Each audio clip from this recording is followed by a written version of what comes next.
Kasi tandang-tanda po talaga sa simula ng administrasyon niya, hindi siya sang-ayon sa pag-aminda ng economic provisions. At sabi niya talaga, hindi niya kinakailangang baguhin yung mga economic provisions para tayo maging maunlad. O, to the credit of the President, itong nakalipas sa taon, we are the second fastest growing economy next only to India. O tamang sinabi niya, bakit ngayon ang sinasabi ay pabor na siya sa pag-aminda ng economic provisions. Pero sa aking pananaw, mayroon talaga siyang paninindigan na walang kinakailangan baguhin din sa saligang batas. Kaya nga nagtataka ako at nagtatanong, sino ba talaga nagpapatakbo ng gobyerno ngayon? Dahil yung inisyatibo na baguhin ng saligang batas, nanggaling yan kay Mr. Speaker, the presidential cousin. Bakit ngayon? Yan na rin ang paninindigan ng presidente at nagbago na dun sa una niyang pahayag. Who is really in control? Ito nga mga kababayan, bago natin ituloy ang video na ito, kung bago ka lang sa aking YouTube channel baka pwede makahingi ng like at subscribe at click mo na rin ang notification bell para updated ka sa aking nilalabas na bagong video. Salamat po. Sinasabi nung Nobel Laureate awardee na si Gunnar Myrdal, ang pinagmumulan ng korupsyon ay yung diskresyon na ibinibigay ng gobyerno sa mga taong korap. So, mabuti po talaga yung intensyon ng batas at nung nasa mababang kapulungan ako dyan ay si Dr. Sino ba itong doktor na Iloilo Congressman? Meron ang nagsulong yan, no? Yung anti-red tape law. No? Ang problema po, bagamat mababawasan ang diskresyon kung aalisin yung mga sagabal sa pagkukuha ng mga permit para ikaw makanegosyo, habang narariyan ng korupsyon, problema pa rin po yan. So yung anti-red tape law natin, pamamagitan para mabawasan yung diskresyon at mabawasan yung posibilidad ng korupsyon. Pero kung corrupt talaga yung mga tao dyan sa mga LGUs at iba't ibang ahensya ng gobyerno, magre-reklamo at magre-reklamo pa rin ang mga namumuhunang mga kumpanya. At sa 32 years of practice ko na po, parang ang mga foreigners talaga, dismayado na talagang systemic ang korupsyon sa Pilipinas. So sabi ko nga, ano bang solusyon dito? Baka mamaya kinakailangan lahat ng antayin na lang nating maging mga adults, yung mga kabataan at baguhin talaga ang buong paningin sa mundo. Kasi dito po sa Pilipinas, parang tinanggap na natin yung konsepto ng SOP na meron talagang dapat na binabayad na hindi dapat tinatanggap ng mga mamamayan. Dapat tayo talaga zero tolerance to corruption. At hindi matitigil ang korupsyon habang namimigay tayo ng suhol. Kinakailangan talaga pag merong nagpahiwatig na gusto nilang suhol, kapalit ng serbisyo ng gobyerno, magdemanda. Yan lang po ang solusyon. Yung red tape at attorney, masusolusyonan ba yan kung i-digitalize na lahat ng mga pagproseso? Less yung face-to-face? Well, yan po talaga isa pamamaraan para nga masunod yung sinasabi ni Gunnar Myrdal, tanggalin mo ang diskresyon. Tanggalin ang diskresyon. Nang sa ganon, pag meron kang listahan ng requirements, na comply requirements, dapat ibigay. So, pero ang katotohanan po niyan, kahit i-digitalize mo lahat yan, kung uupo pa rin yung corrupt na gobyerno na hindi pa rin pipirma kahit anong mangyari, kung hindi siya bibigyan ng lagay, wala pa rin mangyayari. Ito rin yung ipinunto ni Senadora Amy Marcos, no, sa pag-question doon sa pagluluwag lang ba ng economic provisions yung magiging susi para mas the more na mahikayat yung ating mga foreign investors. Dahil kung iisipin natin, yes, nagluwag tayo. So pwede na yung halimbawa maraming mga foreign investors. Pero kung andun pa rin yung kanilang kinatatakutan, like kagaya ng sinasabi mo, attorney, mayroon pa rin humihingi ng lagay, marami pa rin red tape, mahal pa rin yung bayarin sa mga public utilities, magiging useless pa rin yung pagbabago ng ating konstitusyon. Tama po yan. So, hindi po solusyon sa kahit anong problema yung pagbabago ng saligang batas na para payagan silang mamuhunan sa mga industriya na riniserba natin ngayon sa mga Pilipino lamang.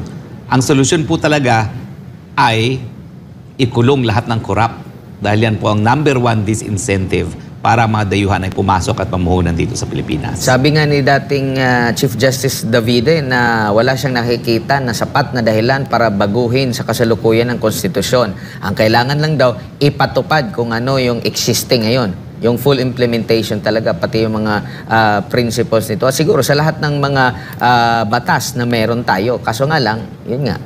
Ang nakapagtataka nga bakit biglang nagbago ng posisyon ng presidente? Kasi tandaan-tanda po talaga sa simula ng administrasyon niya, hindi siya sang-ayon sa pag-aminda ng economic provisions. At sabi niya talaga, hindi niya kinakailangang baguhin yung mga economic provisions para tayo maging maunlad. To the credit of the president, itong nakalipas sa taon, we are the second fastest growing economy next only to India. Tamang sinabi niya, bakit ngayon ang sinasabi ay pabor na siya sa pag-amenda ng economic provisions? Hindi ko lang alam, mga partners, kung meron talaga tayong audio na nagsasabi ng ganyan ng presidente. Or again, through sources. No? Pero sa aking pananaw, meron talaga siyang paninindigan na walang kinakailangan baguhin din sa saligang batas. Kaya nga nagtataka ako at nagtatanong, sino ba talaga nagpapatakbo ng gobyerno ngayon? Dahil yung inisyatibo na baguhin ng saligang batas, nanggaling yan kay Mr. Speaker, the presidential cousin. Bakit ngayon? Yan na rin ang paninindigan ng presidente at nagbago na dun sa una niyang pahayag. Who is really in control? Yeah. Ang ARTA, Attorney, Anti-Red Tape Authority, ngayong taon, target itong 120 local government units na maging fully automate their business permits processing.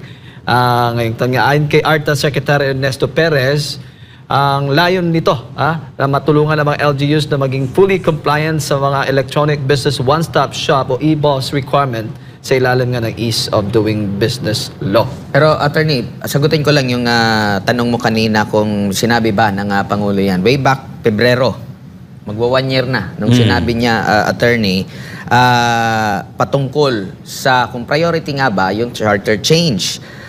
Sabi niya dito, last, papunta siya nito sa kanyang official trip, 5-day official trip sa Japan.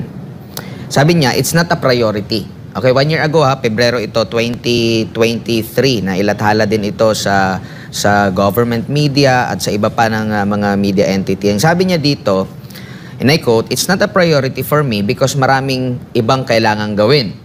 There are so many other things that we need to do first that we can achieve kung makukuha naman natin yung gusto but within the way the Constitution is written." Dagdag pa niya rito. The reason that it's being talked about is because of the economic provisions. Gusto nga natin magkaroon ng investment kung minsan sa gabal. Alam mo naman nyo, yung mga issue dyan. But for me, lahat itong mga pinag-usapan, kaya nating gawin na hindi palitan ang saligang batas. Yun nga po ang aking pagkakaintindi rin. Nagkaroon ng ganyang deklarasyon. Bakit ngayon sinasabi ng mga presidential cousin na sumasang-ayon sa kanilang adhikain ng presidente na kinakailangan baguhin ang economic provisions?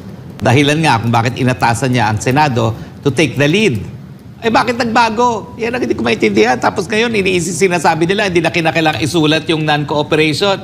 Pabago-bago nga po ang isip ng presidente, sa totoo lang. Ako po, particular sa ganyan dahil bilang spokesperson, nung panahon ni Presidente Duterte, nakasulat po sa akin lahat ng pronouncement ng presidente. Hindi po totoo na never nagbago ang presidente sa kanyang mga posisyon. Nagbago po siya. Alin? Unang-una, same-sex marriage. Alam ko po yung mga pagkakataon kung kailan siya nagbago. Pero kaunti lang po yung issues na yan na nagbago siya ng posisyon. Same-sex marriage, yan talaga. Mabago-bago siya ng posisyon. Kasi meron daw siyang mga brother-in-law na LGBT, no? So, paminsan-minsan, sabi niya, pwede, paminsan-minsan, hindi. Pangalawang beses pa, yung sa BARM. Kung kinakailangan bang ituloy ang eleksyon o ipagpaliban ng eleksyon ng BARM, ayan, diyan po siya pinakamaraming beses nagbago ng isipan. Pero ang ating Pangulo pong Marcos, sinabi niya, Pebrero, iba na ngayon. Non-cooperation ICC, 7 months ago, nagsalita ang Secretary of Justice na bago na ngayon ang paninindigan. Tapos binalik naman niya na hindi tayo makikipag-cooperate. So, hindi ko maintindihan kasi kung bakit ganun ang proseso. Napapansin niyo ba yun, mga partners? Kaya nga, bakit ako nag-i-insist na isulat in writing? Ayan binasa mo yan And yet, ito nga yung pirma is what is dividing the nation. Dahil nga dun sa pamamaraan na ginagawa nila. At saka pati na rin dun sa pagnanasa na magbuhin ng konstitusyon. Nagaya nga ng sinabi ni Chief Justice Davide, wala namang dahilan. So, wag niyo po akong sisihin kung ako'y very legalistic in my approach, lalong-lalo na sa issue ng cooperation with the ICC. At sa commemoration ng Constitution Day celebration, kahapon ito, attorney, muli niyang iginiit ang kanyang pagsuporta sa economic tsa-tsa. Sabi pa niya dito, our country's economic well-being is a distinctly important concern. Anchored on these restrictive provisions, there are laws that prohibit certain kinds of foreign investments, thus limiting our economic potential and our global competitiveness. That is why, since the 8th Congress, there have been no less than 300 measures filed in the House of Representatives calling for the amendment of these economic provisions of our Constitution. Well, sinasabi ko po, pwede magbago ng isipan ng ating mga liderato, pero wag naman po sa napakadaming issues. No? Si Presidente, dalawa lang po ang aking na-trace. Napabago-bago siya ng isip niya. Same-sex marriage at saka eleksyon ng BARM. Pero ito po, marami na po eh. Maintindihan ko anong iisipin na ngayon. Diba? Pero ito po ay fundamental eh. Dahil ito nga po ang kaluluwa ng bayan. The soul of the nation is the Constitution. Para sa isang taon ay magbago siya ng isipan. Eh nakakalito talaga. Diba? So, kaya tuloy, hindi mo rin masisi yung mga kongresista. Kung susunod o hindi doon sa mga instruksyon ng speaker. Kasi yan ang binanggit ngayon ng Presidente. So kung ikaw ay kongresista, abay yan ang gusto ni Presidente, ibigay natin. And yet ang problema kasi is, he has never gone on cam, on the record, doon sa mga sinasabi ni Senate President Mig Zubiri.